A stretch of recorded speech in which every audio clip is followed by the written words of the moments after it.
Total Screen proudly presents the Weekly Set Podcast with Tyson Gifford and William Rohrig. Episode 245, recorded March 2nd, 2020. Hello everybody and welcome to the Weekly Set, the official podcast of the Total Screen. I am your host, my name is Tyson, and joining me today as always is my partner in crime here at the Total Screen, William Rohrig. Hello. So today, as usual, we are going to be talking about The Magicians, this week's Season 5, Episode 8, Garden Variety Homicide. We are also going to be talking about the entire first season of The Mandalorian. That's the Star Wars series on Disney Plus that came out, October or November? November. Disney Plus launched in November. That's right. Yeah, it came out with Disney Plus's launch in November. So we're going to talk about the whole season for that, the whole first season. But let's start things off with The Magicians. Garden Variety Homicide. We got a few storylines here. The kind of more titular one involved Alice and Penny 23 and Hamish, who is that herbologist that's been hanging out with Alice. Yeah. Alice has that paper that she got from Quentin's belongings that she's still trying to figure that out. Apparently there's a drawing of some exotic magical plant that she doesn't know what it is. Mm-hmm. There's some foreign words that she doesn't know, and then that drawing of like a plant leaf or something. And so she shows it to Hamish, and Hamish says like he knows a guy who could probably figure it out. Yeah, and so he brings up a guy named Raylan Cortez. Penny kind of looks him up and sees that he's barred from coming to the campus because he's been in some areas where he's in infectious plants and stuff. He's traveled throughout different worlds in the multiverse, and apparently he's run across some very infectious shit, and so he could be very infectious, and that's why he's banned from the university. Yeah, so Penny doesn't want him to be on the campus for that reason, but it's kind of important. At least Alice is sure it's important, so they decide to do it anyways to kind of get the guy down there. They say they're gonna do a really, thorough screening of him to make sure he's okay and everything. He ends up coming to the campus. He's a total asshat. He's like, one of those guys that's like, oh, this is probably a word you don't know, but, says like that kind of bullshit, and so he gets in a little studious, I know more bullshit, fight with Alice. Yes. And then at a certain point, you realize something's up with him. You see his eye go twitches. like this weird lazy eye twitch. It goes, completely rolls to the side and flickers back. Yeah. And it's like, oh, what the fuck, And he, at one point Alice is away. She comes back and Hamish is knocked out and he's got the page and he's trying to run out of the place. Alice throws him against a wall and his chest just caves in and a bunch of spores fly out. Yes. Yeah. It's his body is just filled with spores. Now this is that wasn't supposed to happen. She's I barely pushed him, and it's just his whole chest caved in and all these spores flew out. That's the worst infestation Breakbills has had since all those moths. Yes, it's all those moths, exactly. But yeah, so then these spores end up taking over some students at Breakbills. And now they're we might have a zombie situation, basically. A hive mind fungus that's taken over a bunch of people on Breakbills. Yes, it's taken over a bunch of people, and they're after the paper that Alice has. Yeah, there's something important on there, and about that plant. Yeah, Alice wants it. They're kind of keeping them out.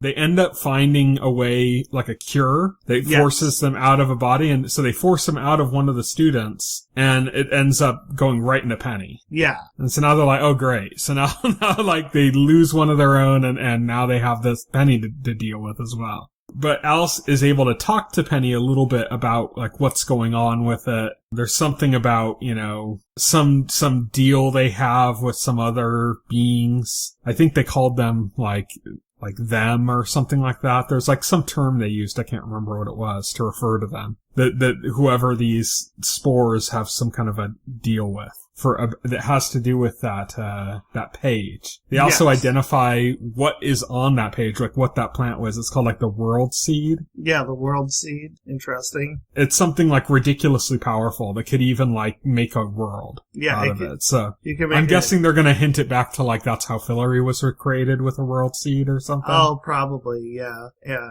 And Alice is just like wondering, like Quentin, what the hell were you doing? Yeah. How did he have something that powerful and just get completely under the radar of everybody else, Right. They end up freeing Penny of it, but kind of in an interesting way. Like, instead of, like, getting it out of him, they infect a whole bunch of people with the spores. Because they figure out that it's like this hive mind, but the more spread out it is, the less control it has. Well, the idea comes from, we have this scene with Alice and Hamish, and they're talking about grief. Because they both lost a loved one, Like, Hamish reveals he lost his wife to Alice. And Alice is still grieving over Quentin, obviously. And so she's asking Hamish questions about, does it get better? And then at some point he says something like, it spreads out eventually until like it loses its potency or something, like he makes like this analogy, and then he's like, that's it, and they get the idea too. Basically they realize that the spores are connected, so like when they infect, like the spores are all one entity, so it's not like different entities, so when it infects somebody, it's not like a separate entity, they're all connected, and so basically the idea is that the spore fungus entity can only stretch itself so thin, to the point where, like, if it infects too many people at once, then it loses its potency, it loses its ability to control those people. Yeah. It's kind of like a weird, almost like a somewhat body horror solution to the problem. Yeah. Because if you remember that one guy that Alice barely threw, his whole chest cavity caved in and those spores came out. Yeah. So it doesn't seem like the healthiest thing to have these in your body. It doesn't. And yet the solution is to spread them to more people. Although I have the feeling that guy was infected for a with long the entirety ass time. Of the entity. Yeah. With the entirety of the entity for a long ass time. So. Yeah, that's true, but still, it's kind of like, would you volunteer to be infected? No. Yeah, that's about how I feel. I'd be like, let's get some rats and infect them. Yeah. But man, it's by diluting them so thin, like they don't kill the entity or get rid of it. They just minimize it so much that it's now like this barely perceptible and part of the people that are infected. Yeah, basically it's still there, but it's harmless. Yeah. And at this point, Penny reveals kind of the rest of what he knew about the people that are going to be hunting for this World Tree seed. He said, like, they know about it now because of the spore entity has gotten the information out to them. And there's going to be others coming for it. And also the people that the spore entity were working for in this thing are looking for it, and they're incredibly dangerous. The spore entity was very afraid of him, is what he reveals. So that's kind of that storyline. So that's kind of, I'm guessing that's mostly going to be a next season thing. Yeah, I think so. We don't have a lot of this season left. We still have, a bit, but I don't think we have enough to really set that up. No, I don't think so. It'd have to be, go really fast. Yeah, I think they'll set up more of it, but that storyline's going to be a next season thing. Yeah. That's what Magicians usually does. Like, it'll kind of set up the next season story somewhat in the background during the first, the current season story. Yeah. And then it will usually, end with, a big consequence that then opens up the thread of the next season. Basically, they like to do a thing where they wrap up the current season storyline, but the resolution to the current storyline causes something else to happen that leads into the next season. Yeah. The only kind of time they didn't really do that was probably this last season. Yeah. And that's because it was more focused on the emotional impact of Quentin's death. Right, exactly. And so they set up a tiny bit of it just with just the stuff Julia about getting her the magic dark. back. Yeah, Julia getting her magic back, and the scene where in Fillory where they introduce the concept of the Dark King. Yeah, and the fact that there's a time disparity now between Fillory and her. That's that's it. That's all they kind of really did last season. Usually, like, a big chunk of the finale episode is set up for next season. Yes. And I'm guessing they're kind of getting an early jump on that now, and that this is going to be next season's big bad story. So, while all of this was going on, we had mentioned the Dark King in Fillory, and so that's the other primary story that's going on. That's kind of divided into a few parts here. Julia is now in Fillory. Josh is back from his, like, nephew's bar mitzvah. Yes. Fen, of course, is there. Elliot and Sarah. Margot's there. Yeah, Margot. Yeah. I'm like Margaret and Marjorie. I'm like, oh, what the fuck? Margarine. Yeah, margarine. Is there. Marginal. But yeah, so everybody else except for, like, kind of Alice and Penny are, like, now in Fillory to handle this quest that Julia had misinterpreted the first time. And now she's sure that the quest is about taking out this Dark King. Of course, we don't know if that's actually the case, but that's what she now believes the quest is. Yeah.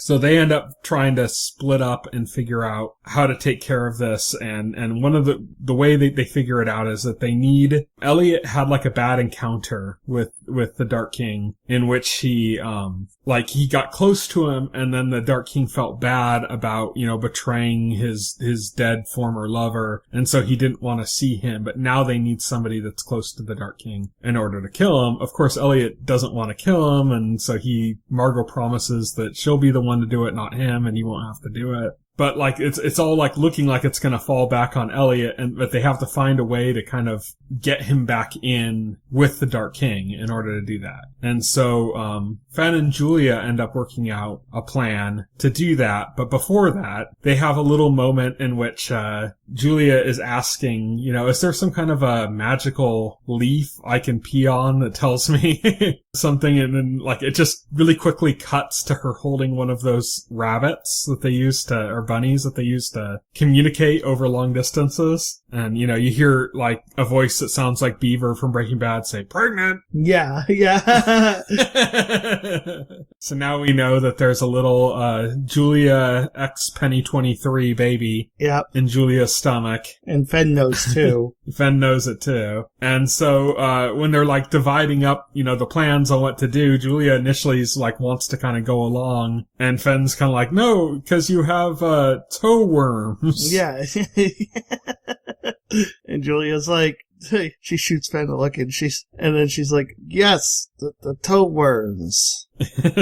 So they end up taking a smaller role where they're just going to kind of create a spell that's going to cause a distraction that needs a solution that's going to take two people. And that way Elliot can get close to the Dark King again. There's a problem though. Elliot doesn't want to get close, doesn't want to kill the Dark King because he's got the pills. Yeah. And Margot promised him he wouldn't have to be the one to kill him. Yes, but that's looking increasingly unlikely. So we should say that the other part of the plan is that they think he's connected to some kind of a tree. Yeah, they think based on based on a tattoo he has on his chest. Mm-hmm. That Elliot, and a comment he made about having some covenant or something. Yeah, some covenant. Like they're really going off of like the barest shred of information here and making a plan based on that. Like I give them credit, but yeah, they got so little information that it's very slim that this plan will work. I mean, first off, they don't even know if the Dark King is the threat that this whole prophecy is about. No, well, Julia has no idea what the hell the prophecy is about. That's the problem. Yeah.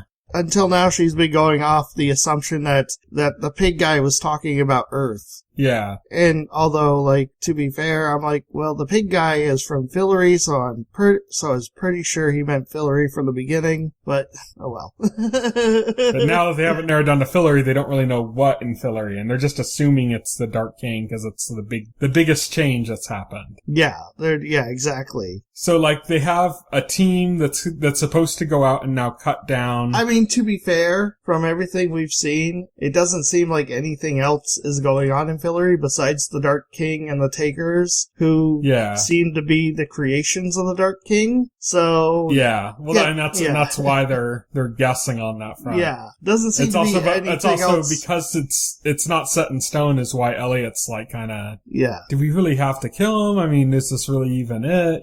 Like there's a lot of debate about it. Yeah, there's a lot of debate about it. Yeah, but they think that that's the issue and that they're going to have to kill him. They have a plan where they're going to cut down this tree, and then they're worried, they need Elliot to be close to him, and the plan was going to be for Margot to kill him, except for that when they cut down the tree, Margot would be gone. She'd be going with the group cutting down the tree, and then they don't know, if he'll feel the disconnection from the tree. And if he does, then Elliot would have to act immediately. And of course, Margot already promised him that he wouldn't have to kill the Dark King. Yeah. So Margot comes up with a kind of an asinine solution. Yeah. It's a tricky solution in which she has like a potion, and she pulls it out, and before she can even describe it to Elliot thinks it's like out booze or something, and so he just grabs it and drinks it because he's all stressed out before before Margot can even explain what it is. And he's like, "Oh, that tastes off," and she's like, "'Cause it's a potion." Yeah, exactly. Yeah. So basically, the effect of the potion is that Elliot and Margot are going to swap bodies, and then there's a catch to it though, which is that if either of them reveals that they've switched bodies, it's going to be permanent. Right. So they have to keep it a secret while they've switched bodies, and that means that Margot can kill the Dark King and play the part that Elliot was supposed to play by being Elliot. And then Elliot would go off with Josh, who wants to have this conversation with Margot about her deciding to leave him behind in the past. Yes. This conversation that she's been putting off, and now so of course the conceit is that they can't reveal that they are not the actual person. That's what causes all the drama. Yeah. Of course. Is that they can't reveal it. But it gives us a chance to see things from this different perspective. It allows Elliot to see about Margot's relationship with Josh and to better understand it by seeing it from the perspective of Margot, with Josh talking to him thinking it's Margot. Right. And then on the other hand, you have Margot learning about the intricacies of Elliot's relationship with the Dark King based on her interactions with him. Right. And Margot also gets to meet the man in Elliot's head. Yes. Charlton is now part of Margot's head for this part of the story, because he's in Elliot's physical head, not just his mind, I guess. So it didn't transfer with Elliot. Right. So yeah, so they're doing their part of the plan. Josh and Elliot as Margot are going to chop down the tree. Josh keeps pestering to talk about the relationship thing. Elliot doesn't even really know the details of it, so even if he was going to play it off, he can't. I'm sure most of the time Margot's brought it up, Elliot's either been drunk or high or just not paying attention that much to it. Yeah, pretty much. But also Margot doesn't really want to talk about it that much either. Margot doesn't talk about it much either, so yeah. So, he ends up kind of almost screwing up their relationship a little bit by snapping at Josh in a really bad way. Oh, he does screw it up. Yeah, so he kind of screws up their relationship, and he's like, ah, oh, damn it, and he can't tell Josh, hey, this is actually Elliot. You need to talk to Margot about this when you get back, because then he'll be stuck in her body. Josh keeps getting insistent. He keeps what's going on? You're not acting like yourself. Yeah, I'm not going to lead you to that tree until you tell me what's going on, why you're acting so strange. Yeah.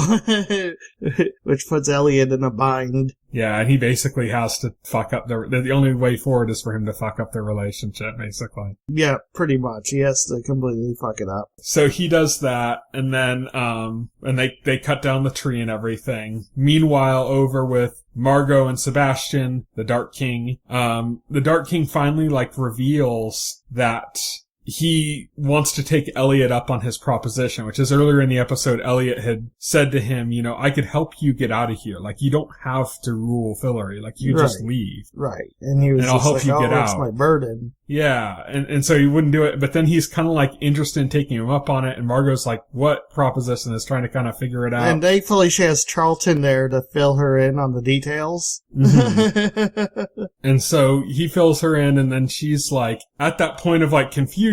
And then at that moment, where she's not 100% sure of what to do, that's when the candle flame changes color, which is the signal that the tree had been cut down. Right. So now she's got to attack him, but she's uncertain certain, and that causes her to hesitate. Yeah, but she doesn't have time. She hesitates, but it doesn't matter because Julia appears and stabs the Dark King through from the back. Yeah. You know, So Julia. now they've killed the Dark King. Julia insisting on having her moment in the sun, even though she didn't get to be part of either of the two halves of the plan initially. Mm-hmm. So she ends up killing Sebastian the Dark King. Problem solved. Or did she?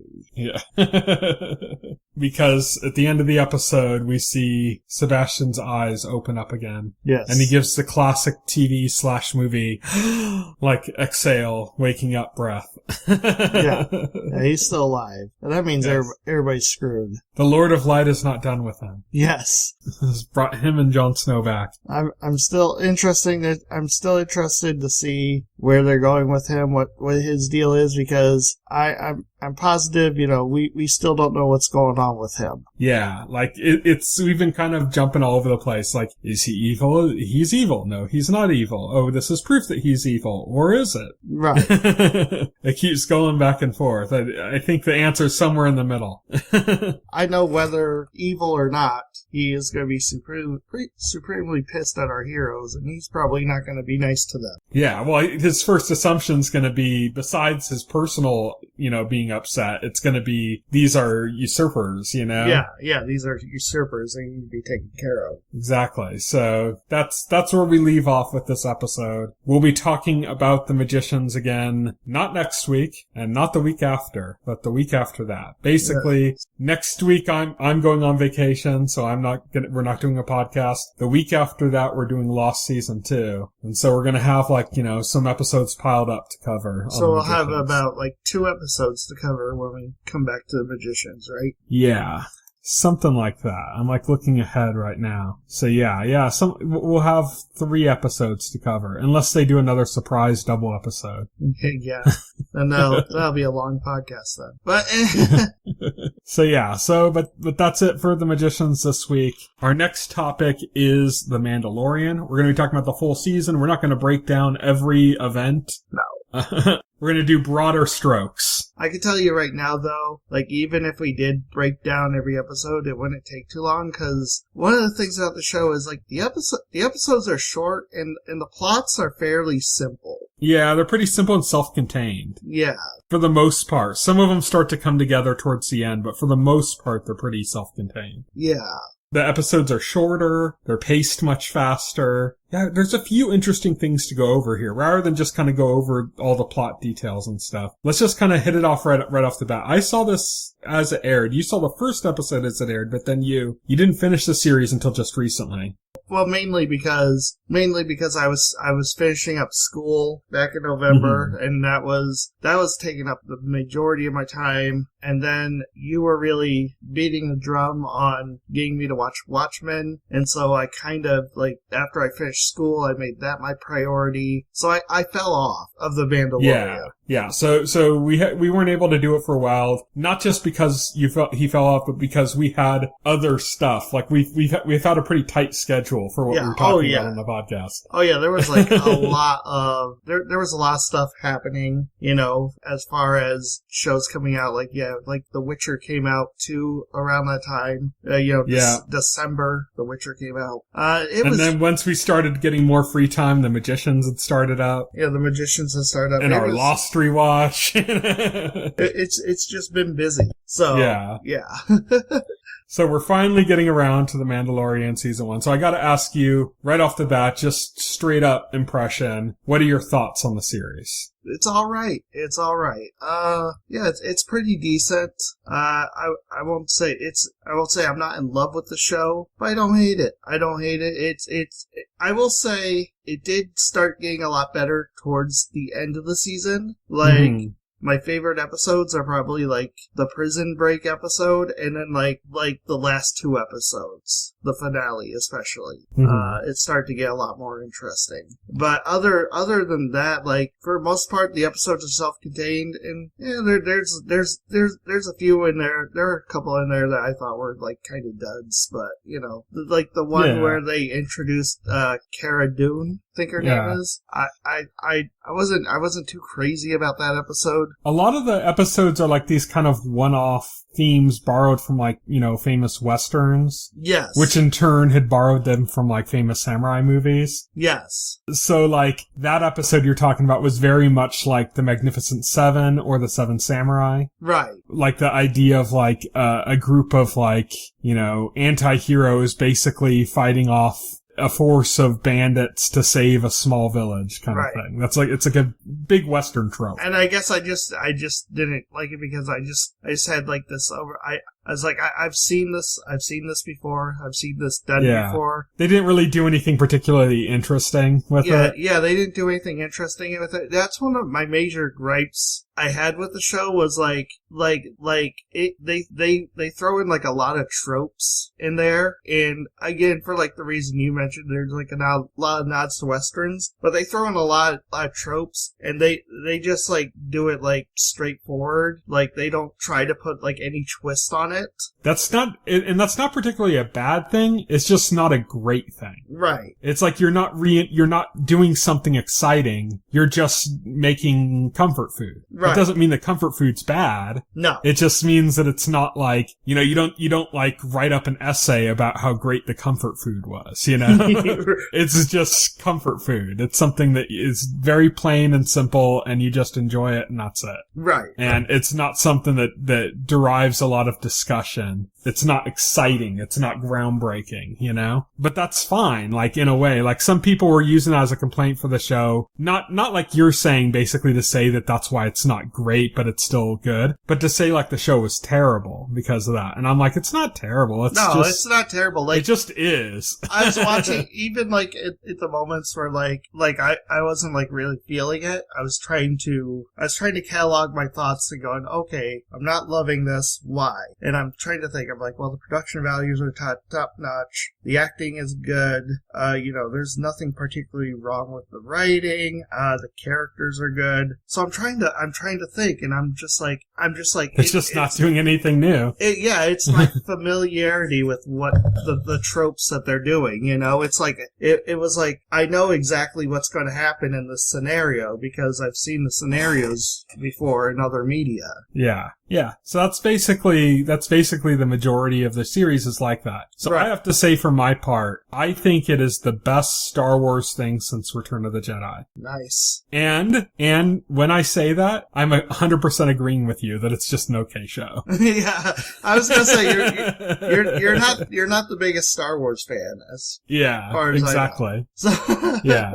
That's my way of saying that. Yes, it's only an okay show, but that's a hell of a lot better than what we've gotten in Star Wars in the last 30 years. I love that there were no Jedi. There were no like Jedi or Sith in this show. Like there was like none of that happening. They didn't even do that. Well, I guess they kind of did, like because I mean the big spoiler for the show, which if we're going to talk about some spoilers here, so if you haven't seen it, then cut out now. But the big spoiler for the show was Baby Yoda, the child, as he's referred to in the show. Yes. And so you do have, in a sense, not a Jedi, but a Force user. Yeah. Somebody who's Force sensitive. Yeah. I was just about to say, and I corrected myself by remembering that, because I was just about to say, like even Rogue One, like didn't have Jedi and then still managed to have like some Force sensitive like monk order or something, And I'm like, but this one doesn't. And then I'm like, oh yeah, I had Baby Yoda.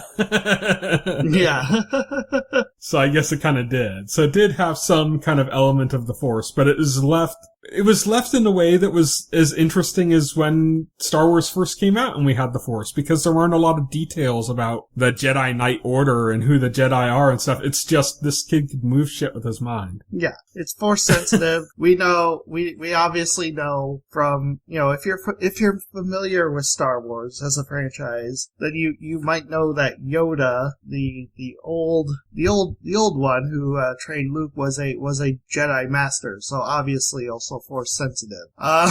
So this seems to be maybe a hint that maybe Yoda's entire race is Force sensitive. Yes, like not just Force sensitive, but like very powerful Force users. Yeah, like very powerful Force users. That's been hinted at with some of the, I guess, like I don't read the Star Wars novels or anything, but apparently like in the Star Wars novels and in like the Clone Wars and all the different things like that, they've talked about his race briefly. Yoda's race. It doesn't even have a name. There is no name for their race. It's just Yoda's race. They don't name it in this either. So like nobody. They talk about his race as being very powerful with the Force. Right. And I think it's not clear from the show itself why like everybody's like obsessed, why the bad guys are obsessed with getting the child. You can guess like based off like a cursory glance, oh, the child like has power, so they're interested in it. But if you know Star Wars lore, then you can infer a bit more that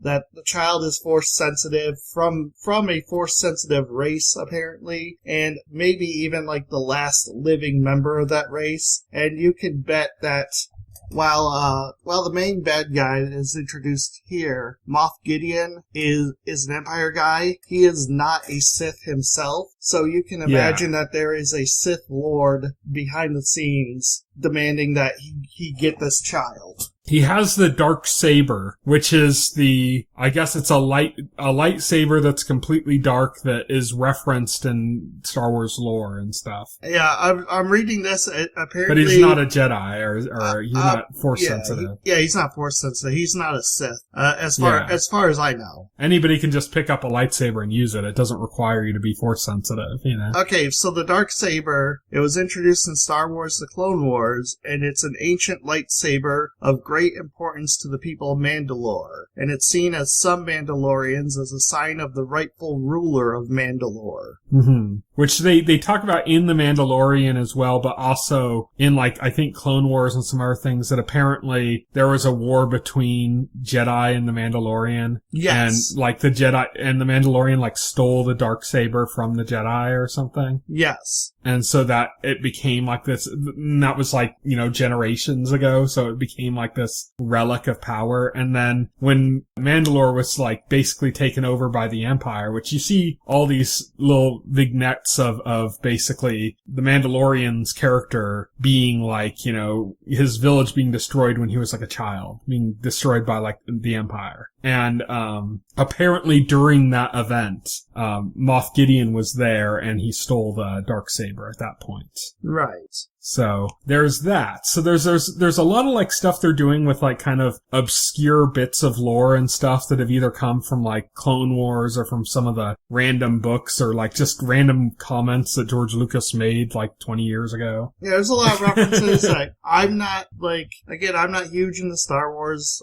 I've only watched the movies. I think I watched like the original Clone Wars shorts by Gennady Tartakovsky. I haven't watched or read any multimedia Star Wars stuff. I think the most Star Wars I've consumed outside of movies were video games based on Star Wars. Mm-hmm. So stuff like Star Wars Knights of the Old Republic or Star Wars Shadows of the Empire on N64 or even Rogue Squadron on the GameCube. So video games so movies and video games is how I interacted with this franchise. So stuff that comes from novels or cartoons or those references probably would largely go over my head. I had to Google this darksaber thing to find out what it was, and thankfully there's this very helpful article that explains the entire history of it. Yeah, Star Wars fans be thorough. Yes.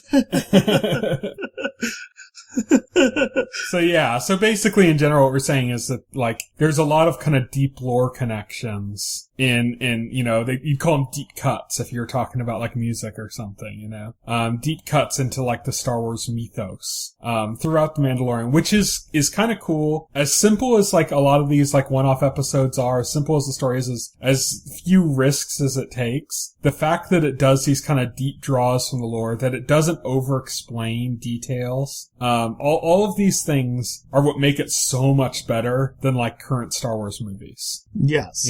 That's specifically that. It's sometimes less is more, and keeping certain things close to the chest or vague and, like loose in the details is a good thing when it comes to Star Wars. The more they explain it, the worse Star Wars becomes, because it's not really based on a strong foundation. Right. Star Wars, like Star Trek was like this thinking man sci-fi show, and Star Wars was like the fun shoot, laser sword swing, sci-fi show. And so,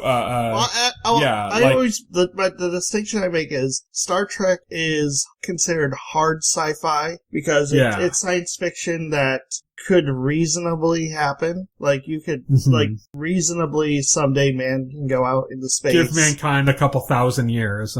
He can go out into space and start meeting, like, actual alien species and form a federation. Like, that's theoretic. And the problems of the show are, like, real philosophical issues and stuff that would come from that. That's theoretically possible. Space sorcerers with magic powers and magic swords is not theoretically possible. So that's why. But that's also why, like, the more they try to explain Star Wars, the worse it becomes. Right, exactly. I always said, like, Star Wars is like this brilliant blending of traditional fantasy with science fiction. So it's a science fiction fantasy series rather than it's vague on the details and the science and stuff, but that's to its strength for what Star Wars is. Right, because when they've tried to over-explain it, it's hurting. When they tried to like actually explain the Force, it came out midichlorians. It came out stupid. Exactly. There isn't like a real basis, so the more you explain, it just falls apart in your hands, Like, it's magic, I don't have to explain it, is a better explanation than midichlorians. Exactly. So for that reason, I think The Mandalorian is way better than we've had in Star Wars since Return of the Jedi, basically. Yeah, basically. And the real thing I think that shows more than anything is that I think Kathleen Kennedy was kind of hands off on this project. This was mostly, what's his name? I can't think of it right Jon now. Favreau? Yes, this was mostly Jon Favreau's baby. Right. This project. He was kind of the guy coming up with ideas and plotting this out and figuring out how this went. Kathleen Kennedy was kind of hands off. And that's why this turned out better, because basically this show is kind of like showing us what would happen if they did Star Wars the way they do the MCU. Yes. Yes. Because literally they had people involved in the MCU involved in this, Yeah. Not just Favreau, but Taika Waititi directed some episodes of this show and also did the voice. Yeah, for the robot, the IG. I forget the number designation, but it was the IG robot, which was really funny because like he starts on the first episode as a bounty hunting droid, who the Mandalorian has to put down because he's going to kill the child, and then like I remember talking to somebody about that like after the first episode. I think you were talking to me because I think what you're thinking about is the fact that I was upset. Yeah, you were like that's it. So they just took out Taika. That's all for his character. And I was like kind of insisting. No, I think he's going to come back. I don't think that's the last you saw of that character. And we checked like IMDb, and he was only listed for that one episode. Yeah, he's only listed for that one episode. And as I was watching it for this podcast, I was like, going, okay, well maybe he doesn't come back until like the last two episodes when they brought him back, and it was brilliant too because the alien that the Mandalorian meets in the first episode, like the alien farmer, like Kuiil, I think is his name. It's Kuiil. like he goes back to him, and then we find out like he brought the IG unit back to life. And instead, like And instead of like a bounty hunting droid, he made it into like a nurse, like a caretaker, for the child. Yeah. Well, initially he made it like a caretaker for like the animals. Yeah, for the animals. And then when the Mandalorian came back into their lives and stuff, he became a caretaker for the child. Yes. So it was a cool kind of twist on that. It's also like I had brought up about how this is kind of like a MCU-ish take on Star Wars, but the other way in which it is like that is like, think about like the big early films in the MCU, besides the main four, like after the main four and Avengers, like the movies kind of fit into these ideas of like Captain America Winter Soldier was like a 70s spy thriller. Guardians of the Galaxy was like a lovable rogue space opera, you know? You have like all these movies, they fall into like Ant-Man was a heist film, like so you had these kind of ideas where they said like, okay, and we're not just going to make a bunch of superhero movies, we're going to make movies with superheroes in them, but we're making a heist film, a spy film, this film, that kind of thing. The Mandalorian is Star Wars, but it's a Western. Yeah, it's a Western, yeah. Which I thought was a good idea. It's the same kind of idea. So like, I hope that they continue that kind of thought process with the other like Star Wars series that they're bringing to Disney Plus, that they do like say, okay, this next one's going to be like, like they have one with the guy from Rogue One. They have a series coming with his character. And I hope they did say like, oh, let's make this like a Ocean's 11 style, like heist series, with this character. Yeah. Or do something like that, cause that's the MCU way of handling this like a big universe. And speaking of, like, I have to give a shout out to the Prison Break episode and like, Bill Burr. Yeah. Oh, there's a bunch of actors in that are like notable. Yeah, but Bill Burr was freaking hilarious in that episode.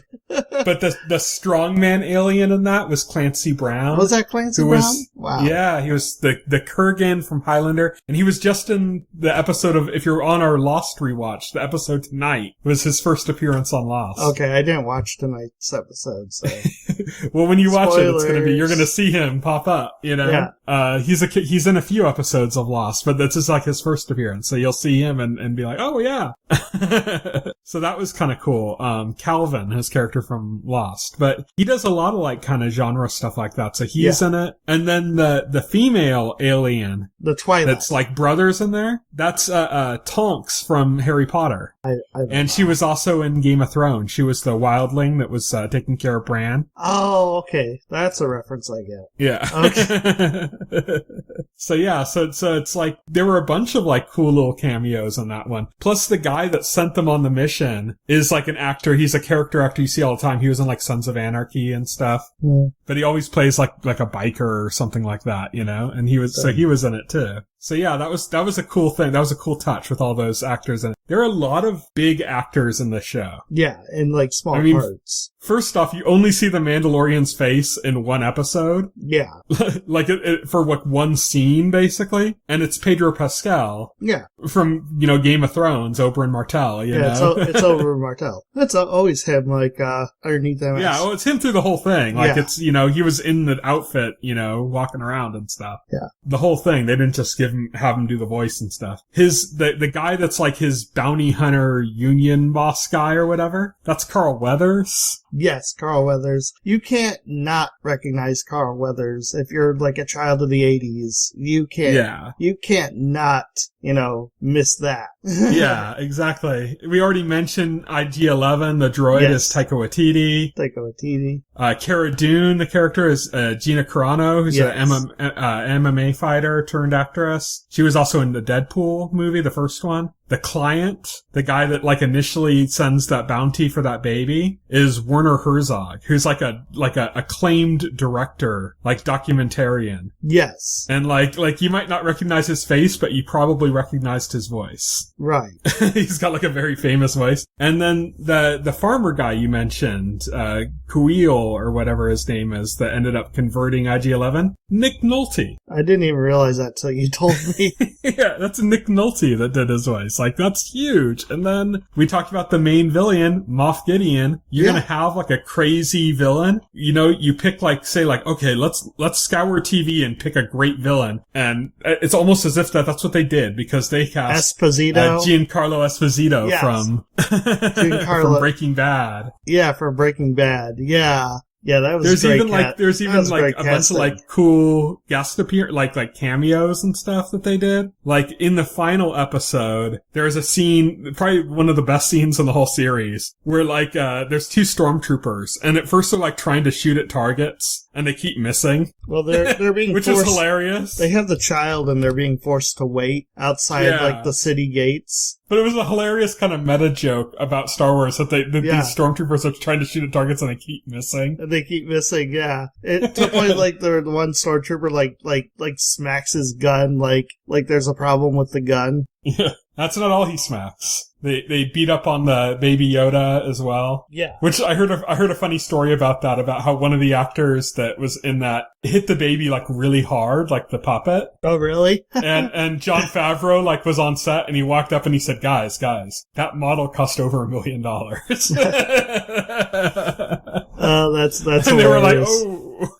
But those two stormtroopers were Jason Sudeikis from like The Office and from a bunch of other things, and Adam Pally, who's kind of an actor you've probably seen in a bunch of stuff. He was in the show on Fox, like a really funny time travel show called Making History. Yes. But I mostly know Adam Pally for all his like weird. He always shows up on Conan, like Conan O'Brien's talk show, like, and he's always in like some weird costume every time. The last scene of The Mandalorian is great because it's after Giancarlo Esposito's TIE fighter is shot down by the Mandalorian, brought down, and we think he's dead. But then he carves himself out of the TIE fighter with the Darksaber, and when he steps out of it, he's holding the Darksaber and a bucket of a Los Palos Hermanos chicken. Now you just need a character to be ringing a bell. Yes, yeah. Just ding, ding, ding, ding. Ding, ding, ding. Exactly. So yeah, so the Mandalorian's kind of like, I think it's almost more interesting to talk about than it is to watch. And that's not so much of a put down, because there's a lot of cool things. Like, did you hear about how they did the special effects on the show? Because that's like fascinating. No, I did not. They did something like super cutting edge. It's only happened in like 2 or 3 movies, and then The Mandalorian. And The Mandalorian, being a series, used it to a much greater extent and for like more stuff. There's this new technology that like Nvidia and some other companies have been showing off, where they put up these giant LCD panels. These like super high resolution giant LCD panels, and they're basically using like Unreal Engine to like render backgrounds in real time, and they connect the camera is like has 3D tracking in it, and so the position of the camera based on where it moves, like the background in those LCD monitors actually changes to match. Huh. So like all of the scenes, nothing was filmed on location in The Mandalorian. The whole thing was filmed in sound stages. So there's no locations, like even like where you'd go like, oh, they could have just gone to the desert. Even like simple desert shots are all 3D rendered, but they're also all real-time 3D rendered. And you're literally seeing an LCD screen behind the actors. Right. It's not being put in afterwards. It's not blue screened in. It's literally like there in the camera frame. So it's like this new technology that they've been trying to use mostly to make doing stuff like this much cheaper. And the cool thing about it is, like, say there's like a light blowing in from the background, like the sun's in the background. Because that light blooms on the LCD panel, it actually will affect the actor's hair and stuff like that, like all the highlights on them in a way that like it actually would. If it was real. That sounds pretty cool, actually. Yeah, it's all like real-time rendered 3D stuff. It's all like video game tech, basically. So yeah, that's really cool. That's like a thing that The Mandalorian's doing that's like just really interesting, you know, that they did that. There's no actual like sets. Everything's just done in these green screens. And then like foreground elements. They'll make like foreground elements. Like if a character's sitting on a rock, they'll actually like make a rock structure for them to sit on, you know. But other than that, it's not green screen, it's all LCD screens around the actor. So there's videos of that you can check out. So I highly recommend anybody who enjoyed the show to check out some of the videos online showing how they made the show with those effects. It's really cool, and it's completely new. It's like, this is like Matrix new. Remember when Matrix came out and it was doing like shit that had never been done before? Yeah. Like doing certain, like the bullet time special effects and stuff, like just completely new tricks. This is kind of like that, except it's been done before in movies, but to a much more limited capacity. Like in this, it's like the whole thing was done that way. The entire show was filmed this way. But yeah, I just thought that was fascinating. So that's kind of what The Mandalorian is to me. Like I said, it's almost more fascinating to talk about the production, the actors they got, the little kind of funny bits and all that kind of stuff, or just like the kind of structural stuff, like I mentioned, that they made it all like based on Westerns and stuff. It's almost more interesting to talk about that than the show is interesting itself. And that's not even like it's not even really a dig on the show. It's just, you know, like you said, when I first asked you what you thought of the show, it's okay. Yeah, it's fine. It's a fun show. It's a fun show. Know? It's fine. It's not. Nothing's gonna blow your mind, but it's fine. It's not TV show of the year, but it's fine. It's certainly better than recent movies. Exactly. So that's, is there anything else you wanted to bring up about The Mandalorian? I mean, we're not going into a lot of plot details, but I don't think we really need to. I think we covered everything. Yeah. So Mandalorian, I think they're already filming season 2 right now. So yeah, and they've learned a lot of tricks from what they did in season 1. So it'll be interesting to see new stuff that they end up doing, new tech they end up using for the special effects and stuff. So that's our discussion of The Mandalorian. All we have to talk about is what's coming up in the next couple of weeks. Like I said, I'm going to be gone next week, so we're not doing a podcast, so remember that. But on Monday, March 2nd, that's today as we're recording this, Breeders comes to FX. That's a new comedy series with Martin Freeman. Oh, okay. And then tomorrow, Tuesday, March 3rd, Empire returns on Fox. On Wednesday, March 4th, Dave comes to FXX. That's based on the life of rapper Lil Dicky. There's been like all sorts of like weird like music video trailers for the show around. Yeah. On Thursday, March 5th, 2020, Kate comes to FXX. Better Things returns to FX. Devs, the new miniseries, comes to Hulu. That's the weird kind of surrealistic show from the creator of Ex Machina, and it has Nick Offerman in it. And then also on that day, Castlevania comes to Netflix. So those are two kind of really cool shows to look out for. On Friday, March 6th, Amazing Stories comes to Apple TV+. That's the one that Brian Fuller was formerly involved in. We have no idea how much his involvement has anything to do with what you're going to see now. My guess is not that much. My guess is none. Based on how long ago he left. That was a long time ago. I think it's a completely different show now. There's probably like a character that he named. That's about it. This character's named Joe. Brian Fuller came up with that name. That's actually the only thing Brian Fuller did before he left. He named a character and said, yeah, I'm done. I'm out. Yeah. So that's coming to Apple TV Plus on Friday. 000, a new miniseries, comes to Amazon Prime that day, as does The Protector comes to Netflix, and Paradise PD to Netflix. On Monday, March 9th, Cosmos returns on National Geographic. Temple comes to Spectrum. On Thursday, March 10th, If Loving You Is Wrong comes to OWN. Wednesday, March 11th, On My Block returns to Netflix. Thursday, March 12th, Hospital Playlist on Netflix. Friday, March 13th, Flack to Pop, the Pale Horse miniseries to Amazon Prime. Beasters, it's an anime series to Netflix. Blood Ride to Netflix. Elite to Netflix. Kingdom to Netflix. The Valhalla Models to Murders to Netflix. And Woman of the Night to Netflix. Again, Friday is Netflix night. Always, every Friday. On Sunday, March 15th, Black Monday returns to Showtime. And Westworld returns to HBO. So we're going to have to figure out what we're going to do about that. I think we're just going to end up having to do that all in one episode. Probably. Do like a Westworld podcast one week, you know? Maybe after we finish The Magicians. Oh, that's going to be difficult. I don't know, because Westworld is so dense. Yeah. I feel like that's a show that we have to cover week to week.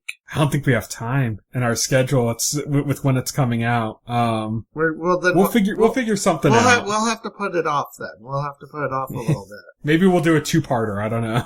No. It's incredibly dense. I don't see how we could summarize it. I mean, the episodes just going over the individual episodes were long. Let's just put it that way. Maybe I'll do like another, like I've done for Game of Thrones before, where I've done like little short videos that kind of talk about a single point from each episode. Right. Maybe I'll do something akin to that. I don't know. We'll have to figure something out. But we'll have to figure something out. I don't think we're going to be able to do it week to week with our schedule. So we're going to have to figure some other solution. Okay.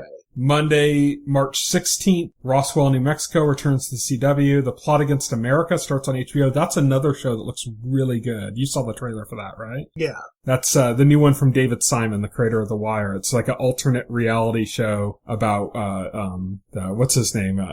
A guy ran for president, who didn't really run for president. He wins, and basically everything goes kind of fucked up. Everything goes pear-shaped. And it's got some parallels to our current day issues. It looks really good, though. My Beautiful Friend, The Story of a New Name. This is the second season of My Beautiful Friend, comes to HBO on that day as well. Wednesday, March 18th, Brockmire returns to IFC. Motherland Fort Salem comes to Freeform. Have you seen a trailer for this at all? No, I know what it's about. It's about witches in the army, and yeah, it actually looks really good for a Freeform show. Okay. I was kind of blown away. Like, it looks like an anime plot or something. It's kind of crazy. I mean, it sounded like a cool idea, like conceptually. Like, yeah, I don't know. It looks like they're not dwelling on teen drama. It looks like they're going like full on action and stuff. So it looks pretty cool. Also, Little Fires Everywhere miniseries comes to Hulu on that day. Thursday, March 19th, Ruthless comes to BET Plus. Feel Good to Netflix, and Altered Carbon Re-Sleeved, which is an anime movie spin-off of the Altered Carbon series, comes to Netflix. On Friday, March 20th, 2020, Self-Made, inspired by the life of Madam C.J. Walker, comes to Netflix. And on Monday, March 23rd, 2020, Freud comes to Netflix. So that's what's coming up. It's an extra week since I'm going to be gone for a week. That's why there's so much there. But there's some big shows there, that some that we talk about, Westworld, in particular. But yeah, we'll talk about some of those. We're going to definitely talk about Westworld in some capacity. We'll definitely talk about Castlevania in some capacity. We've covered the previous 2 seasons of that. I don't know what else we'll talk about. Kind of busy trying to figure out where to fit everything in. Right, exactly. But that's it. So, you can follow me on Twitter. I'm at Tyson Gifford. You can follow Will. He is at Foxel Hero. You can check out our Facebook page and our YouTube channel, as well as our site, thetotalscreen.com. You can subscribe to this podcast through any major podcast client like iTunes or Pocket Cast, and the entire backlog of our podcast is available on our YouTube channel. For anybody who is watching Lost with us on this rewatch that we've been doing, we're going to be talking about season 2, not next week, but the week after, because next week we're taking a break. So look forward to that. Thank you everybody for listening. Good night. Good night. If you would like to reach out to us and make a comment, send an email to contact@thetotalscreen.com. Stay tuned to The Total Screen for the very